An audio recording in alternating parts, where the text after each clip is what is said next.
अगर एक दिन अचानक दुनिया का सबसे पावरफुल मुल्क अमेरिका और मिडिल ईस्ट का सबसे अनप्रिडिक्टेबल और स्ट्रॉन्ग मुल्क ईरान सीधा आमने सामने आ खड़े हों, तो क्या होगा? क्या ये सिर्फ दो मुल्कों की लड़ाई होगी या फिर ये एक ऐसी आग बन जाएगी जो पूरी दुनिया को अपनी लपेट में ले लेगी? सोचो, आप सुबह उठें और न्यूज़ चैनल्स पर ब्रेकिंग न्यूज़ चल रही हो। अमेरिका और ईरान के दरमियान फुल स्केल वॉर शुरू हो चुकी है। एयरपोर्ट्स बंद, flights cancel, stock markets crash और पेट्रोल स्टेशंस पर लंबी लाइंस। लोग घबराए हुए, क्योंकि उन्हें पता है ये सिर्फ एक वॉर नहीं, ये दुनिया के फ्यूचर का फैसला हो सकता है। लेकिन सवाल ये है, क्या ये सब सिर्फ एक इमेजिनेशन है या हम वाकई उस पॉइंट के करीब आ चुके हैं?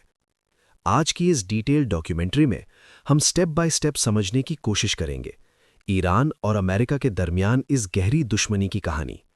एक ऐसी कहानी जो सिर्फ पॉलिटिक्स नहीं, बल्कि पावर, कंट्रोल और सर्वाइवल की कहानी है। और सबसे पहले हमें वापस जाना होगा 1970s के ईरान में, जहां सब कुछ बिल्कुल डिफरेंट था। उस वक्त ईरान एक बिल्कुल मुख्तलिफ मुल्क था। वहाँ एक किंग रूल करता था, जिसे शाह कहा जाता था।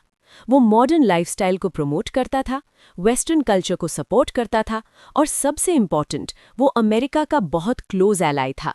अमेरिका ईरान को मिडिल ईस्ट में अपना स्ट्रॉन्ग पार्टनर मानता था और दोनों के दरमियान स्ट्रॉन्ग रिलेशंस थे।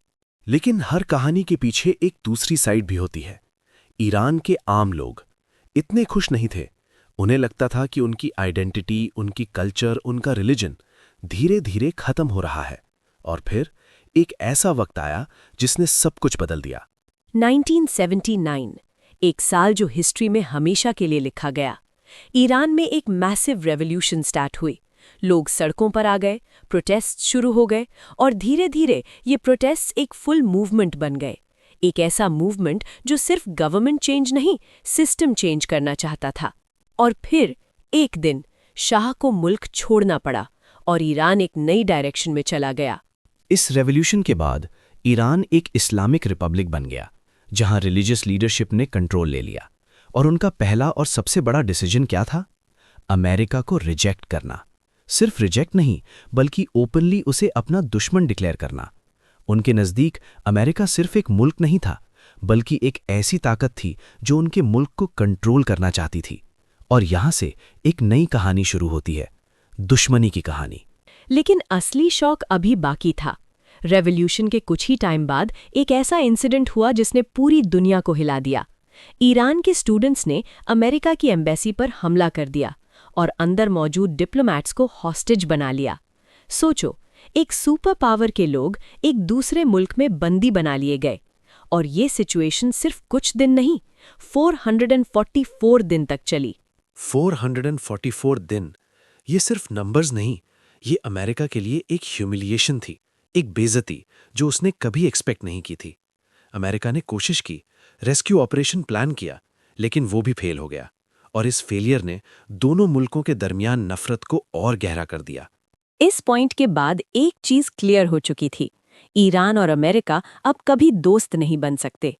लेकिन अजीब बात यह थी कि इतनी बड़ी दुश्मनी के बावजूद दोनों के दरमियान डायरेक्ट वॉर नहीं हुई। क्यों? क्योंकि दोनों जानते थे, अगर ये वॉर हुई तो कॉन्सिक्वेंसेस बहुत बड़े होंगे। इसलिए उन्होंने एक दूसरा रास्ता चूज किया। एक ऐसी वॉर जो खुली आंखों से नजर नहीं आती, लेकिन हर जगह चल रही होती है, साइलेंट वॉर। जब डायरेक्ट जंग पॉसिबल ना हो तो मुल्क एक दूसरे को कमजोर करने के लिए दूसरे तरीके यूज करते हैं। और ईरान और अमेरिका के दरमियान भी अब एक ऐसी ही जंग शुरू हो चुकी थी, एक खामोश जंग जिसे दुनिया कोल्ड कॉन्फ्लिक्ट भी कहती है। इस जंग में गोलियां कम चलती हैं, लेकिन नुकसान उतना ही होता है। कभी पैसे के जरिए, कभी टेक्नोलॉजी के जरिए और कभी दूसरे मुल्कों के जरिए। अमेरिका ने ईरान को सीधा अटैक करने के बजाय प्रेशर डालना शुरू किया। सैंक्शंस, ये एक ऐसा हथियार है जो बिना गोली चलाए पूरे मुल्क की कमर तोड़ सकता है। सैंक्शंस का मतलब होता है ट्रेड बंद, oil export limit, foreign companies को रोक देना। और ईरान की इकोनॉमी का सबसे बड़ा सोर्स क्या था? ऑयल। जब ईरान का ऑयल एक्सपोर्ट रिस्ट्रिक्ट हुआ तो उसकी इकोनॉमी धीरे धीरे वीक होने लगी, करेंसी गिरने लगी, प्राइसेस बढ़ने लगे और सबसे ज्यादा असर पड़ा आम लोगों पर। सोचो, एक आम आदमी जो रोज काम करता है, अपनी फैमिली को फीड करता है, अचानक सब कुछ महंगा हो जाए, नौकरियां कम हो जाए और फ्यूचर अनसर्टन हो जाए। लेकिन यहाँ एक ट्विस्ट है। ईरान ने हार नहीं मानी। Instead of banking down, Iran ने एक नई स्ट्रैटेजी अडॉप्ट की, इनडायरेक्ट पावर बिल्ड करना। Instead of banking down, Iran ने एक नई स्ट्रैटेजी अडॉप्ट की, इनडायरेक्ट पावर बिल्ड करना। इराक में, सीरिया में, लेबनान में और यमन तक ईरान ने ऐसे ग्रुप्स को सपोर्ट करना शुरू किया जो उसके इंटरेस्ट्स को प्रोटेक्ट कर सके, और धीरे धीरे ईरान एक पावरफुल रीजनल प्लेयर बन गया। अमेरिका ये सब देख रहा था और ऑब्वियसली उसे ये बिल्कुल पसंद नहीं आ रहा था। अब सिचुएशन ये थी कि दोनों मुल्क डायरेक्ट वॉर नहीं कर रहे थे, लेकिन हर जगह एक दूसरे के अगेंस्ट चल रहे थे। इसे कहते हैं प्रॉक्सी वॉर। प्रॉक्सी वॉर का मतलब होता है जहां दो पावरफुल मुल्क डायरेक्टली फाइट नहीं करते, बल्कि दूसरे ग्रुप्स के थ्रू एक दूसरे को नुकसान पहुंचाते हैं। और मिडिल ईस्ट इस वक्त एक चेस बोर्ड बन चुका था। हर मूव केयरफुली प्लान होता था, हर स्टेप का इम्पैक्ट होता था, और हर गलती एक बड़ी जंग का सबब बन सकती थी। लेकिन फिर एक और डेंजरस फ्रंट ओपन हुआ, टेक्नोलॉजी का फ्रंट। आज की दुनिया में जंग सिर्फ मिसाइल से नहीं होती, डेटा से भी होती है। साइबर अटैक्स, ये एक ऐसा वेपन है जो बिना आवाज के सिस्टम को डिस्ट्रॉय कर सकता है। रिपोर्ट्स के मुताबिक ईरान के न्यूक्लियर फैसिलिटीज पर एक सोफिस्टिकेटेड साइबर अटैक हुआ, जिसने उनके सिस्टम्स को डैमेज किया, मशीन्स खराब हो गईं और उनका न्यूक्लियर प्रोग्राम टेम्परेरीली स्लो हो गया। कहा जाता है कि इस अटैक के पीछे ईरान और उसके एलाइज थे, लेकिन ऑब्वियसली इस बात का कोई ऑफिशियल प्रूफ कभी ओपनली एक्सेप्ट नहीं किया गया। ईरान ने भी जवाब दिया, अपने साइबर यूनिट्स को स्ट्रांग बनाया और फिर डिजिटल बैटलफील्ड भी एक्टिवेट हो गया। अब वॉर सिर्फ ग्राउंड पर नहीं थी, इंटरनेट पर भी चल रही थी। बैंक्स, सिस्टम्स, इंफ्रास्ट्रक्चर सब वल्नरेबल हो चुके थे। और सबसे स्केरी बात क्या है, आपको पता भी नहीं चलता कि वॉर चल रही है। इसी दौरान एक और इशू धीरे धीरे डेंजरस होता गया, न्यूक्लियर प्रोग्राम। ईरान बार बार कहता रहा कि वो सिर्फ पीसफुल न्यूक्लियर एनर्जी डेवलप कर रहा है, लेकिन अमेरिका और दुनिया के कई दूसरे मुल्क इस बात पर यकीन नहीं करते थे। उनका कहना था ईरान सीक्रेटली न्यूक्लियर वेपन्स बनाने की तरफ जा रहा है, और अगर ईरान के पास न्यूक्लियर वेपन आ गया तो क्या होगा? पावर बैलेंस कंप्लीटली चेंज हो जाएगा।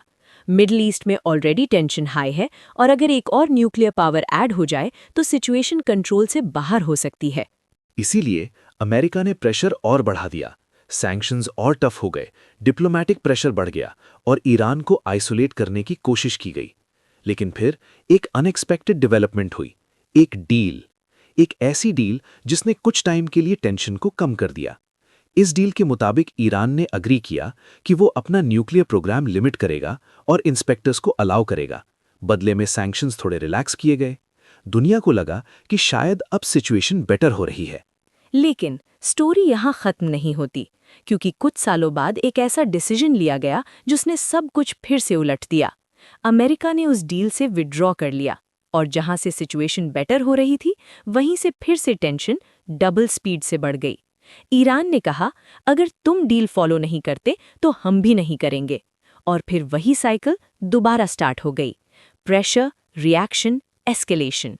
और अब दुनिया फिर से उस पॉइंट पर आ गई थी जहां एक छोटी सी स्पार्क भी एक बड़ी आग बना सकती थी। अब तक ईरान और अमेरिका के दरमियान जो कॉन्फ्लिक्ट था वो डायरेक्ट नहीं था, बल्कि एक शैडो वॉर थी।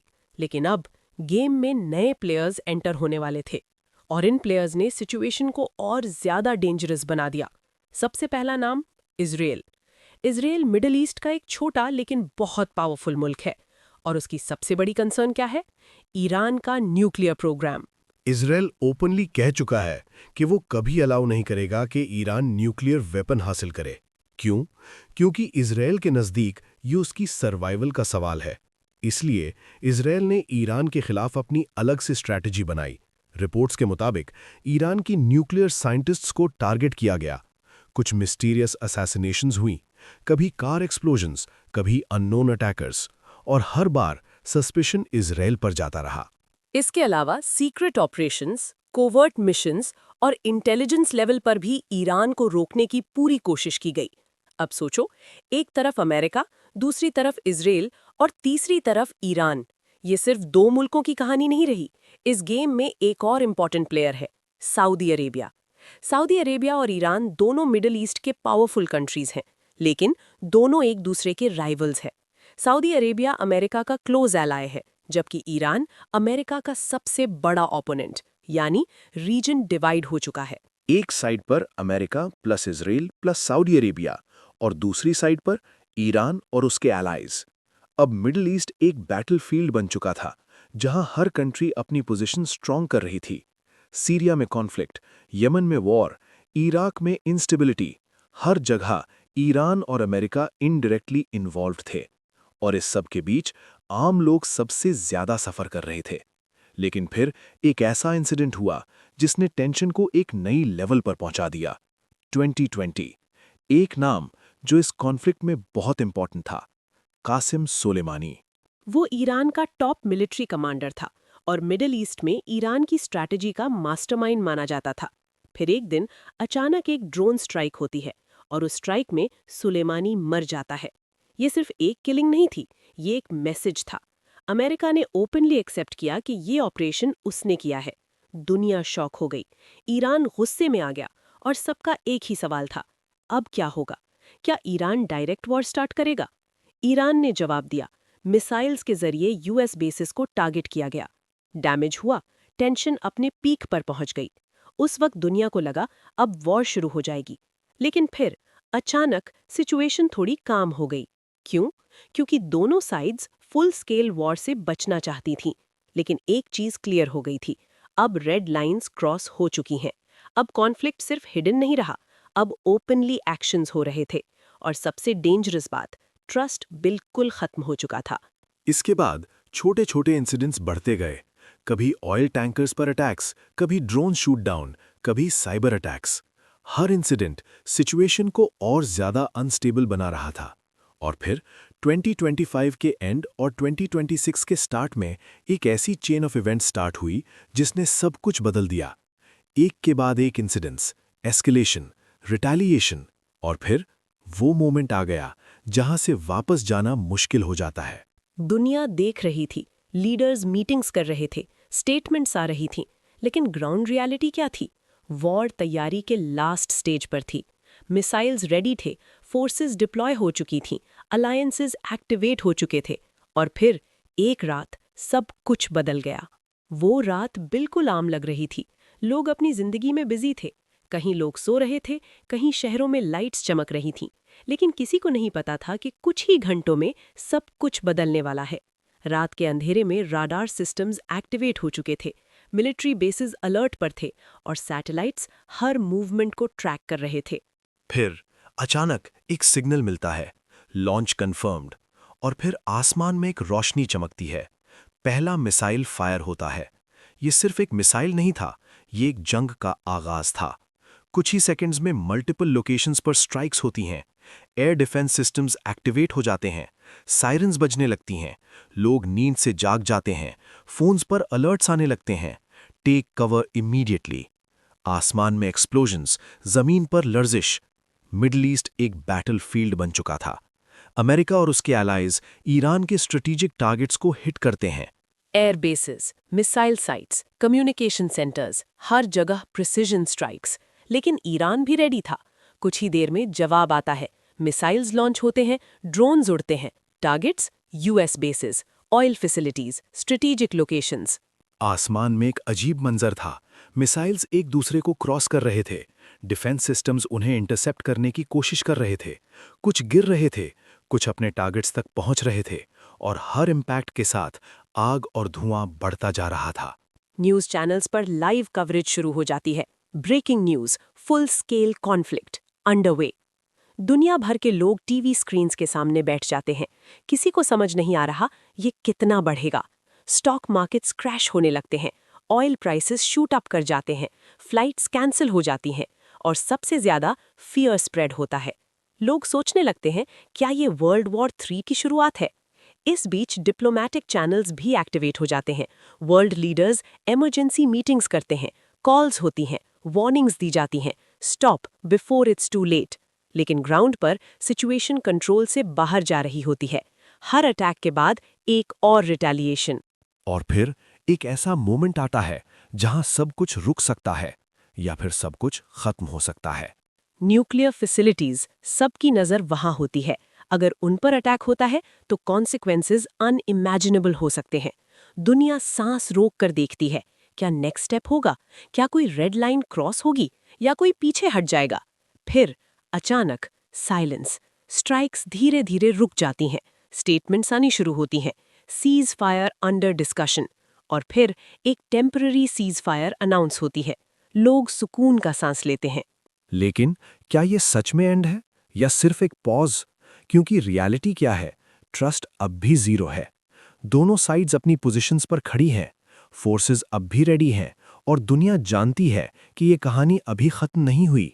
सोचो, एक छोटी सी जगह, एक छोटा सा कॉन्फ्लिक्ट और उसका असर पूरी दुनिया पर। ईरान और अमेरिका की ये कहानी सिर्फ दो मुल्कों की नहीं, ये पावर की कहानी है, कंट्रोल की कहानी है और सर्वाइवल की कहानी है। और सबसे बड़ा सवाल आज भी वही है, क्या ये टेंशन कभी खत्म होगी या एक दिन ये दुनिया को सबसे बड़ी जंग की तरफ ले जाएगी? अगर आप ऐसी डीप और पावरफुल डॉक्यूमेंट्रीज देखना चाहते हैं तो चैनल को सब्सक्राइब जरूर करें, क्योंकि यहाँ हम सिर्फ स्टोरीज नहीं, रियलिटी बताते हैं।